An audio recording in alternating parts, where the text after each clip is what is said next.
Welcome to Gromo studies. जो हमने पिछला टॉपिक कवर करा था वो था मैग्नेटिक फील्ड। आज जो दो टॉपिक कवर करने जा रहे हैं हम वो है ऑर्स्टेड एक्सपेरिमेंट और राइट हैंड थंब रूल। सो हम ऑर्स्टेड एक्सपेरिमेंट से स्टार्ट करेंगे।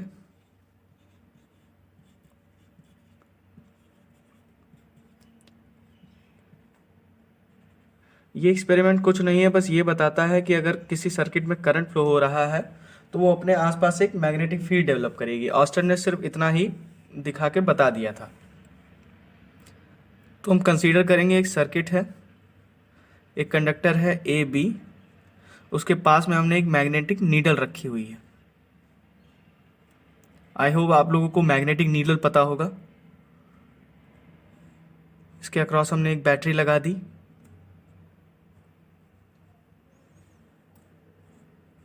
विद अ की माउंटेड इन द सर्किट। इस टाइम पे एक की क्लोज्ड है, इसका ओपन है, इसका मतलब ये इसमें सर्किट में करंट नहीं है, तो मैग्नेटिक नीडल कोई भी डिविएशन नहीं शो कर रहा है। अभी जब हम की को क्लोज करेंगे और सर्किट में करंट आएगा तब क्या फर्क पड़ेगा पहले वाले सर्किट से, हमने ये देखना है।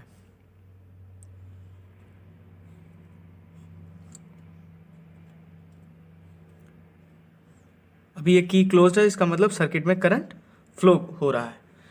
तो ऑस्टेड ने ये देखा कि जब सर्किट में करंट फ्लो होता है तो मैग्नेटिक नीडल अपने पॉइंट से थोड़ा सा डिफ्लेक्ट होती है।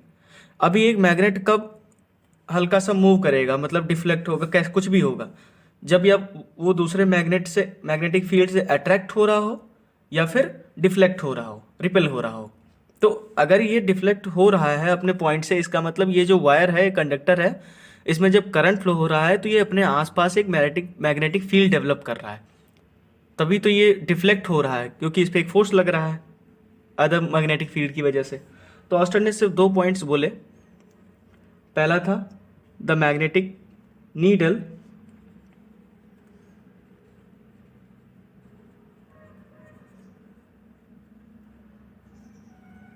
showed deviation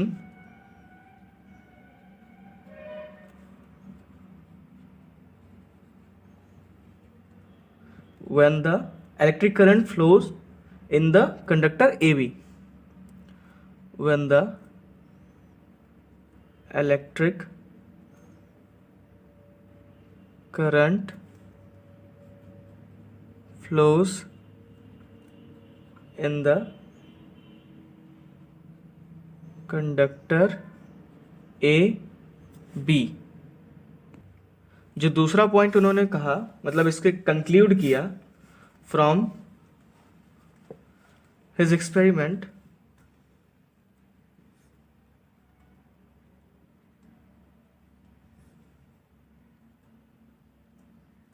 Orsted concluded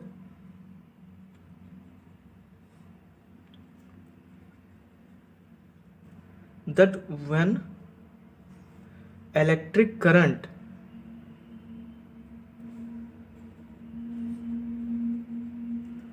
flows in a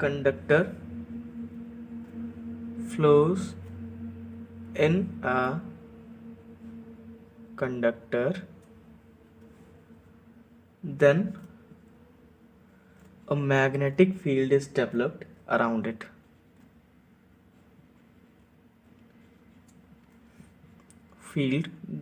A magnetic field develops around it. So Oersted experiment में बस इतना ही है, दो पॉइंट्स हैं आपके, कि सिर्फ इतना बताता है कि अगर किसी कंडक्टर में करंट फ्लो हो रहा है तो वो अपने आसपास एक अपनी मैग्नेटिक फील्ड प्रोड्यूस करेगा, डेवलप करेगा। अगला हमारा टॉपिक है राइट हैंड थंब रूल। तो हमने राइट हैंड थंब रूल में क्या देखना है कि ये एक ऐसा रूल है जो सिर्फ डायरेक्शन, मतलब डायरेक्शन क्या होगी मैग्नेटिक फील्ड की अगर करंट किसी डायरेक्शन में जा रही है, उस लिए समझाया गया था। तो सिर्फ ये डायरेक्शन बताता है। तो कहता क्या है, if a thumb of our right hand, हमारा ये राइट हैंड, उसका thumb shows the direction of current, मान लिया कि करंट इस डायरेक्शन में ऊपर की तरफ जा रही है हमारे हैंड के डायरेक्शन में, ठीक ना। मान लीजिए हैंड है और ये हमारा जो थंब है वो डायरेक्शन शो कर रहा है करंट की, ऊपर की डायरेक्शन में मान लिया जा रही है। Then the forward movement, not the backward, forward movement of our fingers, मतलब जो हमारी फिंगर्स फॉरवर्ड मूव करें वो क्या शो करती हैं? The forward movement of our fingers shows the direction of magnetic field around it. मान लिया एक वायर है जिसमें करंट ऊपर की तरफ जा रही है, ठीक, तो ऐसे जो हमारी फिंगर्स मूव करेंगी तो वो क्या शो करेंगी कि मैग्नेटिक फील्ड इस टाइप से है, इधर को घूम रही है, ठीक ना। तो लिखते चलते हैं, if the thumb of our right hand shows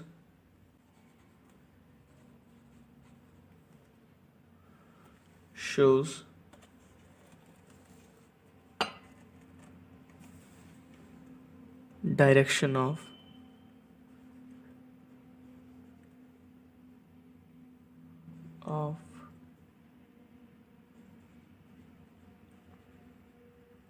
current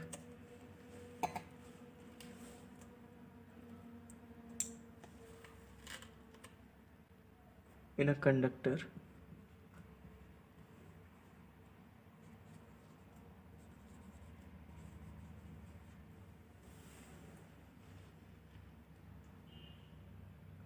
then the forward movement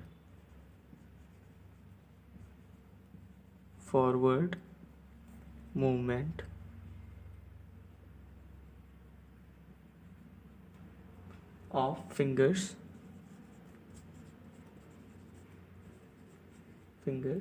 shows the direction of the magnetic field around it, shows the direction of magnetic field around it। तो अभी यह समझना है हमें कैसे, कि मान लिया एक करंट कैरिंग कंडक्टर है ये, जिसमें करंट ऊपर की तरफ जा रही है, ठीक है। तो एक नोट कर लीजिएगा आप लोग कि जो किसी कंडक्टर के अलॉन्ग उसकी मैग्नेटिक फील्ड होती है वो उसके आसपास सर्कुलर रिंग के फॉर्म में होती है, मतलब ऐसे, जैसे ये सर्कुलर रिंग है इस टाइप में होती है। जैसे कंडक्टर है उसके बिल्कुल गोल गोल ऐसे, जैसे ये रखा है तो इसके इस टाइप से होगी मैग्नेटिक फील्ड। तो अभी किसी दो डायरेक्शन में हो सकती है, या तो इधर जा सकती है तो इधर की तरफ जा सकती है, ठीक ना, या तो ऐसे ऐसे घूम सकती है, या फिर क्लॉकवाइज या फिर एंटी क्लॉकवाइज। तो हमें ये देखना है कि इसमें कौन सा टाइप होगा, क्लॉकवाइज होगा या एंटी क्लॉकवाइज। अभी करंट जो है हमारी ऊपर की तरफ जा रही है, तो हमने देखा था कि अगर ये ऊपर जा रही है इसका मतलब ऊपर की तरफ अगर है करंट तो ये इधर मूव करेगा, मतलब एंटी क्लॉकवाइज, ठीक ना। तो ये एंटी क्लॉकवाइज मूव कर रहा है। अभी हमें पता है कि हम मैग्नेटिक फील्ड को बी से डिनोट करते हैं, वेक्टर बी से, हमने पिछले वीडियो में पढ़ा है ये। तो किसी सर्कल के अलॉन्ग ये टेंजेंशियल होगी, यहाँ पे ऐसे, यहाँ पे इस डायरेक्शन में, यहाँ पे इस डायरेक्शन में, ठीक ना। तुमने ये देखा कि जब ऊपर करंट जाती है तो हमारी मैग्नेटिक फील्ड उसके अराउंड कैसी होती है। दूसरा केस देख लेते हैं, अगर मान लिया करंट नीचे की तरफ आ रही है, आई,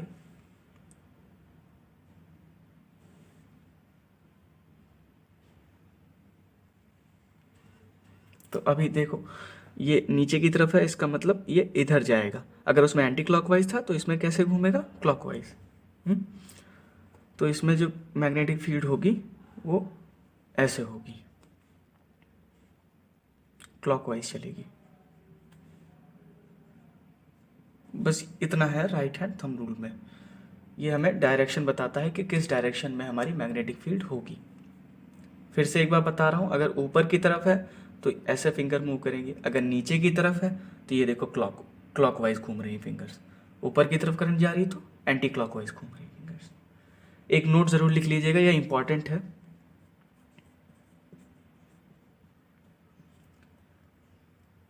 कि in a current carrying conductor, in a current carrying conductor, ये आपकी नॉलेज के लिए है, ज़रूरी है, ये कोई एग्जाम पॉइंट ऑफ व्यू से नहीं है, ये आपको आगे कॉन्सेप्ट समझने के लिए बेनिफिशियल है। Conductor, the magnetic field around it is in form of circular rings. The magnetic field